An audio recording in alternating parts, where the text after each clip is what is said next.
మామ అద్దానికి కవర్ వేసినందుకు దగ్గర దగ్గర 12,000 దొబ్బేశారు మామ. మా బాబా కార్కి ఫ్రంట్ అద్దానికి పీపీఎఫ్ ఏమన్నారు వచ్చి మా బాబా కార్ మామ రాక్స్ కంపెనీ. ఈ వర్క్ షాప్ ఎక్కడో నాకు తెలియదు. మా బాబా వచ్చి లొకేషన్ ఇచ్చాడు నాకు దగ్గరలోనే. ఆ ఏరియా వచ్చి అల్షాఫీ అంటారు. అయినా మా బాబా కార్ తోలా అంటే నాకు బల ఇష్టం. ఇది వచ్చి చైనా బండి రాక్స్ కంపెనీది. దీని ఇంకో వీడియో ఉంది, అది మళ్ళీ పెడతా. ఇంకా వర్క్ షాప్ వచ్చిన తర్వాత మొత్తం పాలిష్ చేస్తున్నారు అద్దాన్ని. దగ్గర దగ్గర నేను వచ్చినప్పటి నుండి మామ ఇప్పటికి 3-4 సార్లు రుద్దుతున్నారు. అంతేకాకుండా మన బండిలో లోపల సీట్లు గానీ లేకపోతే కింద కార్పెట్ గానీ ఏం డిజైన్ కావాలన్నది కూడా ఇక్కడ మొత్తం ఉన్నాయి. ఇంకా వీల్స్ విషయానికి వస్తే మాత్రం ఇక్కడ చాలా డిజైన్స్ ఉన్నాయి మామ. మన ఇష్టం ఇంకేమేం చేయొచ్చు.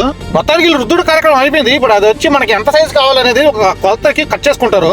ఇప్పుడు ఏంటంటే వీళ్ళు అద్దానికి అది ఫిట్ చేయట్లేదు. ఇప్పుడు ప్రస్తుతానికి అయితే కొలతకి కోసేసి ఆ డ్రైయర్ సెగతో అద్దంకి ఏ సైజు ఉందో ఆ సైజు కి కొంచెం మెల్ట్ చేస్తున్నారు. అది అయ్యేటప్పటికి కొంచెం వీడియోకి లైక్ కొట్టి ఛానల్ కి సబ్స్క్రైబ్ చేయండి. ఇప్పుడు మొత్తం మెల్ట్ అయిపోయిన తర్వాత ఎడ్జెస్ లో కొంచెం ఏవైనా ఎక్స్ట్రా ఉంటే కట్ చేసేస్తారు. ఆ రకంగా పర్ఫెక్ట్ గా కట్ చేస్తారు. మెల్ట్ అయిపోయింది. ఇప్పుడు అసలు పని ఇప్పుడు చేసేటప్పుడు వీళ్ళకి ఒక్క తప్పు చేసినా మొత్తం వేస్ట్ మావా. ఫస్ట్ ఏంటంటే వీళ్ళు ఇంత డబ్బు దోపేస్తున్నారు ఏంద్రా అనుకున్నాను. కానీ వీళ్ళు చేసిన ఈ పనికి మాత్రం ఈ డబ్బులు వర్త్. మీకు ఫస్ట్ లోనే చెప్పాను కదా, ఇక్కడ డబ్బులు వచ్చి 500, మన ఇండియా డబ్బులు వేసుకుంటే 12,500. ఇలాంటి విషయాలు మాత్రం బిల్లు మాత్రం పక్కాగా తీసుకుంటాం నేను. సబ్స్క్రైబ్ చేయకుండా చాలా మంది చూస్తున్నారు. ప్లీజ్ సబ్స్క్రైబ్ చేసి లైక్ కొట్టండి మావా.